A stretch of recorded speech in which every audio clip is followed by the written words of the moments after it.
Welcome back to Sharjah Cricket Stadium and have a look at this. Match 16 belongs to the Sharjah Warriors. Back-to-back wins. They win tonight by 11 runs. Some great individual performances. The Golf Giants not too happy about that one, that is for sure. But the Warriors get the points and they get that momentum. Hello, thank you so much for joining us here on Cricket Safari. It's great to have your company. I've got Ruji alongside me, Mike Hazeman and Chris Silverwood, the bowling coach for the Sharjah Warriors. Firstly, mate, congratulations. Another good win. Back-to-back, that must feel nice. Yeah, it's lovely. Obviously, we needed a bit of momentum coming into these games. So obviously picking up a win last night and then following up today with what I felt was a really good performance as well is superb. So hopefully we keep that momentum going and take it into the next games. As of yesterday, the last 9 games that the Sharjah Warriors lost was batting first. And now you've won 2 on the bounce, batting first, which must be good. And it's a long competition. It's good to know you can do it. But your bowlers, particularly tonight, talk us through their performance and what you liked about it. I just thought we stuck at it. We did the basics well, which is one thing that we've really spoken about, is trying, especially here. I mean, the length is so important, and making sure that we hammer away at that length time and time again and make it hard for the batsmen to score. And I think today we did that, and especially from the seam unit, I thought they were excellent. They certainly were. And Ruji, we talk about wickets in the power play, how important it is. And, 4 for the Sharjah Warriors tonight. It's a nice way to do a power play. 100%. James Vince touched on it at the post-match, saying it's always difficult, always chasing the game if you lost 4 wickets for absolutely nothing in that power play. Yes, 174, I felt on the surface was probably a very good score, but they had to keep up with the rate. So it was always catch up for Moeen Ali at the back end to do what he did with Azmatullah Omarzai. But like Chris said, I think the bowling unit together, I thought Sikandar rotated the bowlers really well to give Patirana that 18th over just to close the game out. I thought his lengths were magnificent, taking the pace of the ball, trying to asking the batters to drag the ball with that change of pace into the longer fence. I think collectively the seamers bowled really, really good job. Hazy, I don't want to put anyone on the spot here, but I'm going to certainly in front of, because I mean you retired yesterday from the game. Ruji got it wrong again today, and Simon Dool and I were the only ones that picked the Sharjah Warriors up the wires, and we got it right. Even though you've retired, who were you cheering for again? Righto. So Chris. No, you ask her. Yeah, okay, all right. Stick with me. I'm good. I'm right at the bottom of the table in the commentators list at the moment.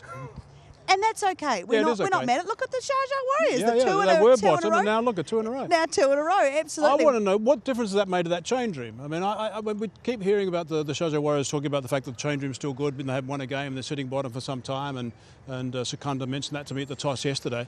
But this must make a massive difference now in that change room once they win that one yesterday and double up today. It does. Obviously, the confidence will grow. We know that. But, I mean, just to talk about the dressing room for a second, it has always been very good in there. The camaraderie, we stick together, and we do work very hard together, especially in practice. And it's great to see the boys get that success out on the field for the hard work they put in. But I think it'll make the confidence grow. Obviously give the momentum that we've mentioned. So hopefully we go from strength to strength and we can keep pushing this. And how tough is that as the bowling coach to get that environment going straight away? Because I mean, you guys come straight in. You're not you're together all that long. How tough is it to gel those guys straight away and get them firing? Well, I think a lot of it's down to the character of the people we've got in the dressing room as well. You put the right collection together. I'm not saying it's easy, but it's more doable. And I think the fact is that we have got some very good characters in there. We've got people that like to work hard, and we've seen that, and we've seen it play out on the practice field, and frankly we're seeing that now come to life on the field out there. Good stuff. I'd like to ask you about a couple of individual players if I could, and the first one would be Patirana, and what he did out here tonight is 3 wickets. He was crucial really in the victory. What do you like about him? What have you been working on, and what have you seen translate from nets to out here? I've been very lucky. I've spent a lot of time with Paddy over the years, obviously with my time with Sri Lanka and that, so I've seen him come through. But do you know what? He is world class, and he can turn a game on its head. And the one thing that we have talked about in the dressing room is the fact that he can come and produce that spell that can blow a hole in any batting lineup. He is different. He does it his way, but I think that's the beauty of him as well. And you wouldn't want to take that X factor away from him. So his variations, he's got pace. I've seen him clock up 152 in the past.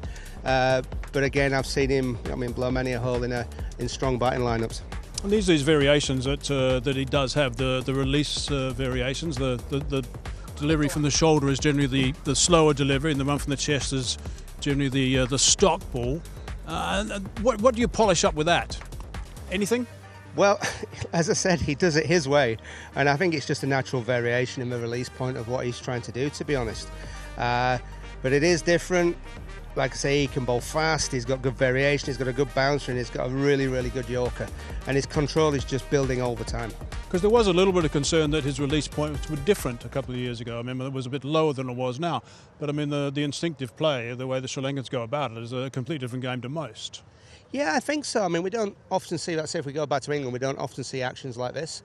I think what we do see in Sri Lanka is that there's many various ways of doing things, and one thing they do is embrace that, and I think it's great, to be honest. So for me to work with, obviously, Patty and Nuan over the time, it's taught me a lot about, do you know what, sometimes you've just got to ride this and you've got to work with what they're good at. And just try and promote that, and that's exactly what these guys do. If we could touch on another man who performed very well tonight, Wasim Akram with the ball, another 3 wickets for him. What was your assessment of his performance tonight? I thought it was excellent tonight. I think, you know, I mean, he got a little bit of stick last time we played these guys, and I think to come out and show the confidence he did and get stuck into them like he did and pick up the wickets. I mean, picking up the wickets was key at this point. We knew that we were going to come hard at us. And taking wickets is always going to be a key for us to win this phase of the game and ultimately go on to win the match. When you have a player that doesn't maybe execute plans the way you initially talk about, which happens, we all have bad days. I mean, look at me. No, I'm joking. But also, you know, you do have bad days. Yesterday I said it was Saturday. But we move on. But what do you say in the dressing room when they haven't had the best day? And how do you ensure that in these environments, when the tournaments, yeah, they're sort of long, but they're actually very short in the grand scheme of things, how do you keep the ball rolling? Because right now the games are coming thick and fast for you guys. It is. You pump the tyres up. I mean, there's a lot of information out there that you can use as well to actually show them where things went wrong. But equally, you can show them how to get it right as well. And I think that's more important, is right, okay, well, this has happened, but this is how we go on and put this right. And next time, if we do this, the chances of your success are very high. So you pump the tyres up and get them back out in the park and let them go and express themselves. Can I go back to the first game? I've known Dwayne Pretorius, obviously, for a long time. He would have been devastated after that first game. He got pumped into the shop window and that sort of stuff. He would have been really low. I know him very well to know that. But so how do you handle that straight away? I mean, I guess you don't at the time. You speak to him probably the next day. But what was the process? Well, I left him that night. In fact, I walked up to him, put my arm around him, give him a pat on my shoulder, a little bit of a nod, and then the next morning at breakfast, I caught up with him and to find out how he was really. Right. And from there, we looked at what happened, methodically picked it to bits. Yep. And then, as he does, he went into the nets and he nailed all his skills. Yep. And we worked his way through every phase, up front, in the middle, and at the death. And we just looked at a couple of little cue points that he could use. He found one that worked, and the next thing you know, his confidence is through the roof, and he's performing again. And got some runs with the bat as well. Absolutely. Important time. You also mentioned a couple of key players, and you want an environment that breeds positivity. Now, you've got a stand-in captain who's obviously been captain for many franchises. How does his role help, or how does his presence help? Because, hey, he's a very good utility cricketer in being a complete all-rounder, but just his changes of bowlings today as well, with Tim Southee missing out, I'm sure that must give you guys a lot of confidence and comfort in terms of talking to the younger lot of players you have. Absolutely. I mean, he has got the best out of some of our players here. I mean, he communicates well with them, he can get his points across, he manoeuvred the bowling well, and obviously he's in the middle of it all the time, is in the action, which always helps as well. But, you know, I mean, his character's coming out here and he's showing that. Can you confirm that he does stop talking at some stage? No. No, you can't. We'll ask the umpires. We'll ask the umpires. They got an absolute earful tonight. No, but he's fascinating to watch because even when he didn't have the captain's armband on here in Sharjah, and I think maybe your first or second game, he was so electric in the field. He was giving it his all, and it was great to see him again lead from the front tonight. But I'd like to talk about a couple of other English boys in your side when it comes to the batting. And let's start with Tom Abel, who really helped set the platform after, I mean, JC and TKC, they did a bit, but maybe not enough, not what we're used to seeing from them. And then for him to come in and play the way he did, what did you like about it? I just thought he played very good cricket shots. I mean, that was the first thing for me. There was no slogging, it was just good cricket shots at the right time, making good choices, you know, I mean, picking the areas he wants to hit. And he was just very calm and collected the way he went about it as well, which really settled things down for us. And you talk about the characters, the right characters in the change room. I mean, Tom was exactly that right character. He was at this stage, and as I've just said, he calmed the situation down, and like I say, just methodically went through what he was doing, which is what we see back in county cricket back home and at the Blast and everything else. So he's done it his way, and he's proved that it works. And I'm sure he's terrific in the change room with the younger guys as well, and passing on stuff. Absolutely, he does. I mean, again, just going back to the dressing room, we do talk a lot in there. We share ideas, and it's a very open forum in there, which really helps. But equally, you look at him in the field as well. You get him and Ethan running the boundary last night, and again round here it's electric, and it makes a massive difference for us. And you got a little bit of electricity behind the stumps in James Roux. Great to see him make his debut. I mean, what a ridiculous first shot on your first ball at the tournament. Like, have some, enjoy it. That was brilliant to watch, fantastic. Yeah. But tonight, to sort of back that up again with the bat, what should that be telling us about the environment that you have here with the Sharjah Warriorz? Well, I think it shows that, people can come in and fit in straight away, and that's what I love about it. They can come in, they can express themselves, and they don't feel under any pressure to be anybody but themselves. And I think we've seen that with Rui coming in here. I mean, he's come in, he's played his shots, he's settled in very nicely, and he looks like he's been here for a long time, which is super. He certainly does look like he's been here for a long time. Is that how you imagine your second game going down? I did not play the reverse sweep till I retired. So then, not me. You're not the guy. No, not me. But you're not. But like Chris is saying, I mean, exuding confidence with no baggage, because he obviously hasn't got the legacy in terms of proving a point. But coming off from the English setup, the reverse sweep to Rashid Khan yesterday to get off the mark and a nicely flicked off his legs, and then a reverse sweep for 6 again tonight, just shows that you guys allow him to play that natural variation. And also the other thing was he understood the situation of the game. Yes, played his shot, but ran very well between the wickets with Tom Abel and allowed that 71 partnership to brew. Yeah, I think you've hit the nail on the head there. I mean, one of the things that we did do is run very well, and we knew that if the boundaries weren't coming, the one thing we could do is pushing the field and turn those ones into twos and put the fielders under pressure. And I thought the two of them did that really well. And he's busy behind the stumps as well. There's always something going on back there. If I was a batter, you would make the batter sort of put you off a bit, wouldn't it? You still can't out-chat Sikandar Raza. But can he out-chat me? See, we don't know. We don't know this yet. I'm happy to Dora should have a one-on-one. We could see what happens. So what next for the Sharjah Warriorz? You got a day off, a day or two, and then back to it? Day off tomorrow. So they'll have a rest tomorrow, then a couple of days training, and then back in. So we'll just, again, have a look at where we can improve, get on the training field, practice that, and come back and see what the next game holds for us. Brilliant. I love that for you. Well, thank you so much for your time. We really appreciate you coming over and chatting to us. Congratulations. Another good win. Back to back. You're a legend. Nice one, Silvers. How good is that? So it was great to have his insight and thoughts there, and it must be a nice feeling for them after everyone sort of, well, I don't want to say they wrote them off, but no one was particularly positive after the 3 losses. But to bounce back, 2 on the trot. Hazy, you've been here from the start. It's quite the turnaround. Yeah, it's terrific. I mean, they've been outplayed a lot in this tournament. I was worried about them, and I was worried about, obviously, the captain, Tim Southey, but obviously he's on the rotation at the moment. Sikandar's come in, and Sikandar's got him fired up a little bit. I mean, Tim, I'm sure, will come back and perform well, but it's really good to see him turn around. I think it's great for the tournament as well. I think it's fascinating to hear the attitude of both JP Duminy and also Chris. I mean, they're both very relaxed individuals, and that just permeates out that entire squad. They've just got to probably, I think, tap Sikandar on the head occasionally from time to time, just so settle down a little bit maybe, and just sort of let the boys go about it. But good on them. It's clearly a good environment. My understanding is JP's a big dancer and singer, so maybe if Sikandar could sort of channel that energy into a bit of singing and dancing. I mean, I've offered up a song every single game we've been here. In the build-up? The build-up, no, not during. You. No. Sorry, I could do it all, Sorry, but I was talking about Sikandar. Oh. Maybe that's where he could start to put some of his energy, although it must be one of those things where they say people, leading by example, particularly in the field, when things are a little bit in the balance. Then having Sikandar, he's your guy. Yeah. 100%. Like I said, he comes with a wealth of experience in all facets, bowling, batting, and he's a gun fielder as well. But I think more importantly, what must give Sikandar and Chris and JP a lot of confidence is that multiple match winners in the last 2 games. You saw Johnson Charles with the runs, Sikandar himself an all-round performance. Tonight, James Roux and Tom Abel with the runs to get 174. I think 174 they should just trademark. Just get 174, bat first, because everybody's going to choose to bowl first. So you bat first, get 174, and that's the template. I think that should be the only chat Sikandar should have with anybody else. 174. 174. Put That's it on all a we need. T-shirt. Horses for Courses is on one shirt, and 174 duplex. Yeah, all of that. 360 deluxe. 360 Oh, we've got a deluxe. lot of trademarks to work through And here. A some lot of t-shirts, T-shirts. some Absolutely. But you just need to remember what day it is. I don't know what day it is Brilliant. today. So what we're going to do is we're going to take a short break here. I'm going to let these two go because I think it's Friday. Just joking. What day is it? Monday, maybe. We're going to take a short break. I'll find out what day it is, and when we come back, I'll have some new guests to talk us through the Golf Giants. Stay with us.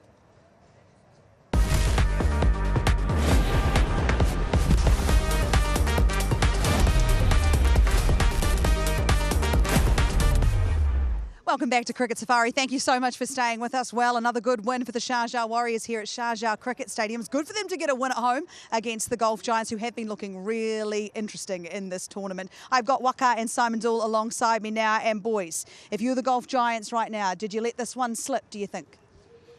Yeah, maybe you can say that. I mean, they had things in control for a while, but they lost too many wickets in the power play. When you lose these many wickets in the power play, you're always catching the game. Then you need someone to play outstandingly well to win the game. Although there was a partnership between Umar Zai and Moeen, but not enough. I mean, you lose one wicket and then it all comes to square one.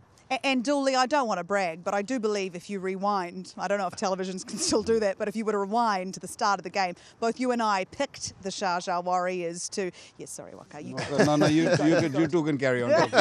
Up the wires, we said it and they did it. And I almost feel what's more important for them is they prove that not only can they win by batting first, but they can win at home. Yeah, and it's finding a way to get to a total that you think might be competitive. And so many teams in that situation, when you're 3 down, 4 down at stages, you think, okay, we've got to keep going, we've got to push harder.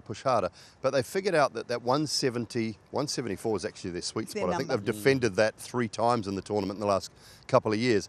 But you work your way to a total that you think you might be able to defend if you bowl really well. If you keep going and get bowled out for 145, 150, you're probably going to lose 8 times out of 10. So, you know, it was a surface that looked like it was going to be that 170 to 180 mark, not a 200 surface like we've seen at different times here at this ground. And they worked it out. I thought their bowling performance was brilliant tonight. I thought they did a great job with the ball. Chris Silverwood was talking about that. Patirana is finding that rhythm. And that was nice with Alan Wilkins actually post-match, just talking about the fact that he thinks he's slowly getting there. And it's taken about a year for him to actually find that rhythm again that he had maybe 2 years ago. And he kind of lost it. We were at the IPL, we've seen him the last 8-9 months, and he's had little injuries and lost it a little bit. But if he finds the form that that he found tonight continuously for the back end of the tournament, they're in a good spot. It's not easy for him, isn't it? No. With that action, it's There's a bit going on. Yeah, especially when you give him a new ball. With the old ball reversing, I think it's a little bit easier because you know where the ball is going to go. But with that action coming so round, he sometimes doesn't know how to control it, and that's why he goes wide outside the off stump. The odd one goes down the leg side, and you know it takes time. I feel that he took him 2 years, and now he's finding his feet and know exactly what he's doing. I guess he's probably talking to Malinga and all of that, because it's very similar to Lasith Malinga. Malinga mastered it very well, but of course he's getting better and better. He certainly is, and a player who's really interesting to watch. And if you follow county cricket and you follow the 100, you'll know about Chris Wood, who for the Golf Giants was one of the success stories tonight with his 2 wickets. He's gone through a lot of injuries. He's gone through a lot of stuff to get to this position where he's going around the world playing in the different tournaments. And we've seen him be successful. Two games in a row for the Golf Giants. Yeah, and you know that when James Vince is involved, because of the Hampshire connection, he's going to want players that he knows he can trust. And he's trusted Chris Wood for years at Hampshire to bowl back at the end of the game overs, bowl the Yorkers, take pace off, go wide of the right-handers, use the extremities of the ground, which he did brilliantly tonight. And when you have a captain that's backing you from an ownership point of view, because James Vince will have a reasonable say on who they buy at the auction, what sort of players he wants to captain. You know, Liam Dawson's another one. Yeah, those are 3 very tight Hampshire boys. They are, the Hampshire boys. But from a captaincy point of view, you want to be going to. Waka's done captaincy at the international level. You know you want players in your side that you know you can trust. Yeah. When you go to them to do a job for you, or at least attempt to get that job right. And in Chris Wood, he can trust. And, he's been very good, I think, the last 2 games. It's just been their batting in the power play tonight and on just the little moments that have let them down.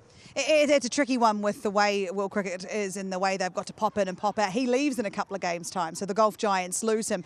But they seem to have a bit of a resurgence in Gurbaz and what he's able to do out there at the moment. He hit some ginormous 6s tonight. I mean, he didn't quite get his team, obviously, across the line, but he is looking in some good form all of a sudden.